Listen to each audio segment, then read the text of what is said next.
देवभूमि प्रणाम दर्शकों, मैं दयाल प्रसाद एक बार फिर से आपका स्वागत करता हूं दिल की गहराइयों से आपके फेवरेट चैनल देवभूमि न्यूज़ पर। दर्शकों, आज मैं एक विशेष मुलाकात के साथ हाजिर हुआ हूं और इस मुलाकात से पहले एक दो लाइनें याद आ रही हैं एक पुराने गाने की।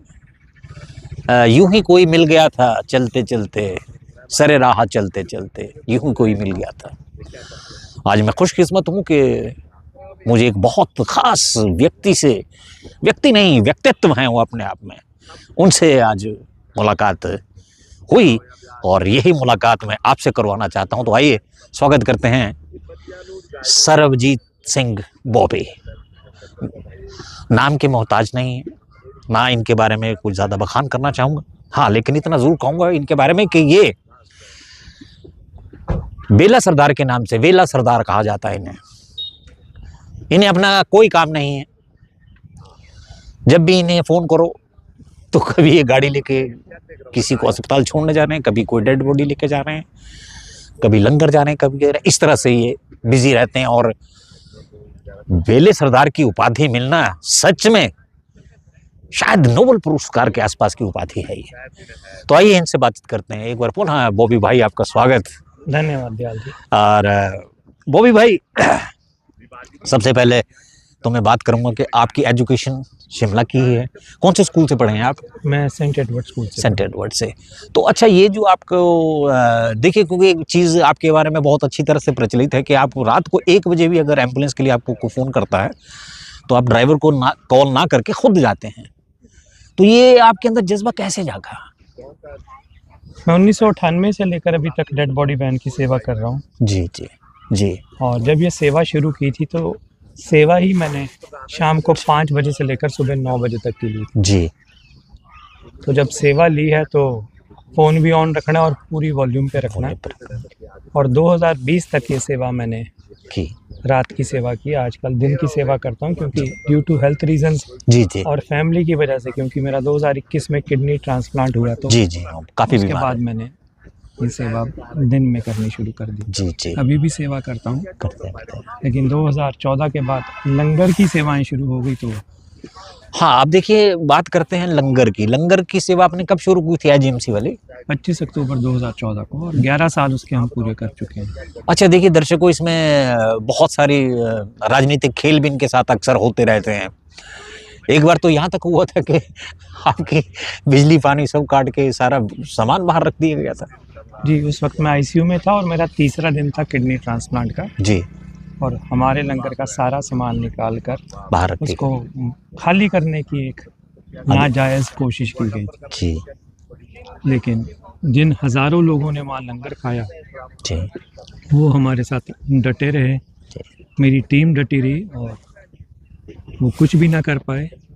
मुझे जब खबर मिली तो मैंने उसी वक्त सोशल मीडिया पे डाला और सोशल मीडिया पढ़ने के बाद हज़ारों लोग धरने प्रदर्शनों पर हाँ, रिज पर हुआ था उधर बहुत जी। हाँ जी। क्योंकि मैं खुद तो आ नहीं सकता था और मैं अगले 6 महीने तक आ भी नहीं पाया। मैं चंडीगढ़ के एक प्राइवेट हॉस्पिटल में अपना किडनी ट्रांसप्लांट, मैं और मेरी वाइफ दोनों एडमिट थे। और देखिए दर्शकों, मैं आपको बताता चलूँ कि बॉबी भाई की जो निस्वार्थ सेवा है उसके पीछे लोग जुड़े रहते हैं। इनके पीछे एक स्तंभ की तरह खड़े हैं लोग। ये कोई किसी को तनख्वाह थोड़े देते हैं, लेकिन इन्होंने उन लोगों में भी सेवा भाव भर दिया है। अब मैं थोड़ा सा बॉबी भाई दर्शकों को ये बताना चाहूँगा आपके मुख से कि जैसे ये खाना बनता है, एक आप घरों से जो चपाती वगैरह आते हैं, ज़रा थोड़ा सा बताइए कैसे करते हैं। जब हमने 2014 में लंगर शुरू किया था तो 90 स्क्वायर फीट एरिया था जी। और उस 90 स्क्वायर फीट एरिया में चपाती तो बन नहीं सकती थी। हमने सुबह 7 से 9 बजे तक का चाय बिस्किट ब्रेड शुरू किया था और 9 दिसंबर 2014 को पहला लंगर लगाया था दाल चावल का, और 100 लोगों को आईजीएमसी से लेकर आए थे रिक्वेस्ट करके कि जी आप खाना खाने आइए। और जैसे जैसे कैंसर हॉस्पिटल और आईजीएमसी के पेशेंट्स बढ़ने शुरू हुए तो 2015 में कुछ पेशेंट्स ने बोला हम चावल नहीं खाते। तो एक कॉलेज की प्रिंसिपल उन दिनों में एक लंगर में आई थी, तो उनको मैंने बोला तो उन्होंने भी ये बात महसूस की लंगर में आकर कि बहुत सारे पेशेंट जो दाल चावल नहीं खाते, उनको कैंसर है, तो वो कैसे अपना गुजारा करते होंगे। तो उन्होंने हर शुक्रवार को हमारे लंगर के लिए रोटियां देनी शुरू की और वो मुहिम ने एक अलग मुकाम पकड़ लिया।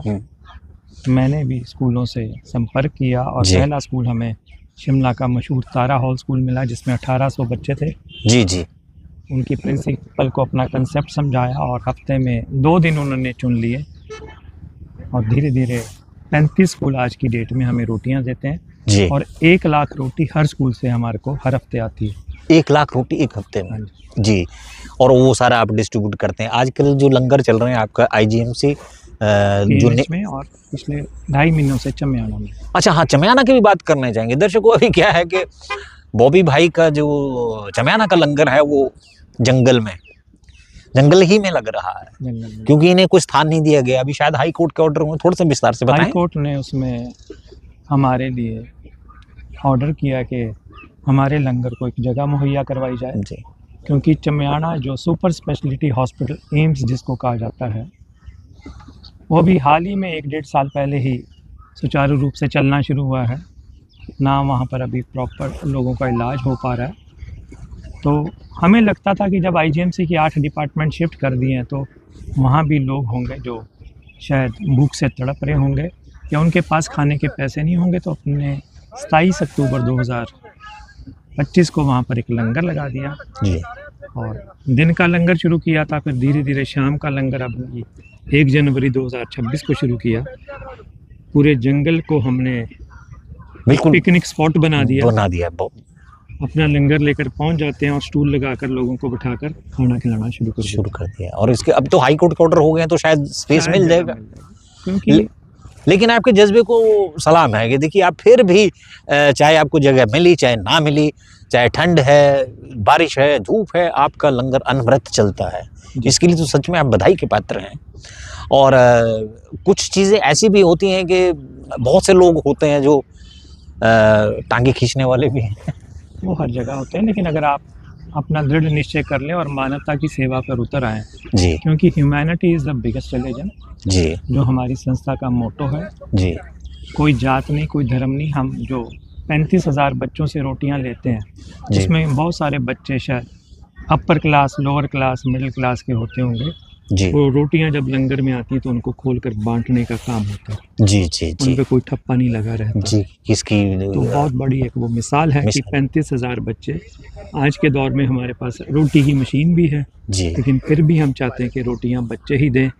एक शेयरिंग हैप्पीनेस का जो कंसेप्ट है वो हम करते हैं। अब तो हम प्रदेश में कहीं पर भी कोई छोटी सी या बड़ी आपदा आती है तो हमारी संस्था आगे खड़ी हो जाती है। बिल्कुल हाँ, आपदा की बात आपने की है बॉबी भाई, और मैं आपको बताता चलूँ कि जिस समय मंडी आपदाग्रस्त था, बहुत बुरा हाल था वहाँ पर, तो उस समय इन्होंने, बॉबी भाई ने ट्रकों के हिसाब से वहाँ पर सामग्री पहुँचाई है। थोड़ा सा बताएं और उसमें क्या दिक्कत आई थी, थोड़ा सा वो भी बताएं। जब मंडी आपदा आई तो हमारी संस्था को लगा कि हमें भी कुछ करना चाहिए। हमने वहाँ पर लगभग 20 ट्रक राशन, जी, खाना, दाल, चावल, जो भी हमसे बन पाया, तिरपाल, कपड़े, जूते, जो भी बन पाया वो हमने वहाँ पर पहुँचाने का पूरा प्रयास किया। नेर चौक की एक संस्था को हमने अपने साथ लिया, जी, जो कि वहाँ से नज़दीक भी थी, और वहाँ लंगर लगाने का एक कंसेप्ट शुरू किया। हाँ, और 900 परिवारों को हमने वहाँ अडॉप्ट किया। पहले 500 परिवार तो हमने मंडी में अडॉप्ट किए थे, फिर कुल्लू की बाढ़ आ गई तो कुल्लू में भी हमने 400 परिवारों को अडॉप्ट किया और 25,000 रुपया प्रति परिवार, लगभग 2.25 करोड़ रुपये हमारी संस्था ने वहाँ पर मदद की। और प्रभु की कृपा से हमारे पास वैसे डोनर्स भी आने शुरू हो गए। पंजाब 11 की टीम प्रीति जिंटा ने हमें 30 लाख रुपए दिए। जी, पंजाब के पूर्व डिप्टी स्पीकर ने हमें 50 लाख रुपए दिए। और ऐसे ही हमारी संस्था काम कर रही है। हाँ, आपके पर भी आपदा आती है हम जाकर, हाँ बिल्कुल, आपने सोशल मीडिया पे अपील भी की थी और उसका बहुत अच्छा रिस्पांस आया था और बहुत बहुत बढ़िया काम किया था आपने। मैं प्रदेश के सभी लोगों से आग्रह करना चाहूँगा कि सबसे बढ़िया जगह दुआएं इकट्ठी करने की, दुआएं लेने की सिर्फ और सिर्फ अस्पताल है। अपने नज़दीकी अस्पताल में आप कभी भी चले जाइए, वहाँ पर आपको हज़ारों लोग ऐसे मिल जाएंगे जिनके पास खाने के पैसे नहीं हैं, दवाई के पैसे नहीं हैं। आप अपने अपने धार्मिक स्थानों में जो भी फंड दे रहे हैं उसको थोड़ा सा कम करके उस फंड्स को हॉस्पिटल्स की तरफ को डाइवर्ट कीजिए और जी। हज़ारों दुआएं इकट्ठी कीजिए। और दर्शकों मैं आपको बताता चलूं कि बहुत से लोग जो इनसे संपर्क करते हैं, कोई अपने जन्मदिन पर, कोई सालगिरह पर, वहाँ पर लंगर में हेल्प करने आते हैं, अपनी तरफ से राशन भी देते हैं। इस तरह से ये कंटिन्यूसली ये जो ये सर्कल है चलता जा रहा है और सच में ये ह्यूमैनिटी के प्रति बहुत बड़ा आपका बलिदान है। और अंत में अगर आप कुछ कहना चाहें दर्शकों से। और मैं दर्शकों से इतना ही कहना चाहूँगा, humanity is the biggest religion. जी। अगर आप इंसान के रूप में पैदा हुए तो इंसानों वाली हरकत भी कीजिए। जी कोई भी ऐसा काम ना कीजिए जिससे प्रभु के घर जाकर आपको शर्मिंदा होना पड़े, क्योंकि प्रभु ने आपको इंसान बनाकर भेजा था। आपके ऊपर कोई भी स्टैंप तब नहीं लगी हुई थी, स्टैंप सारी नीचे आकर लगती है। जी प्रभु सबको एक जैसा भेजता है, जी सब में वही दिल, किडनी, फेफड़ा, लंग सब कुछ वैसा ही होता है हर इंसान में। बिल्कुल। नीचे आकर जब हम स्टैंप लगाते हैं और जहर भरते हैं जी दूसरे धर्मों के प्रति, तब आदमी का दिमाग खराब होता है।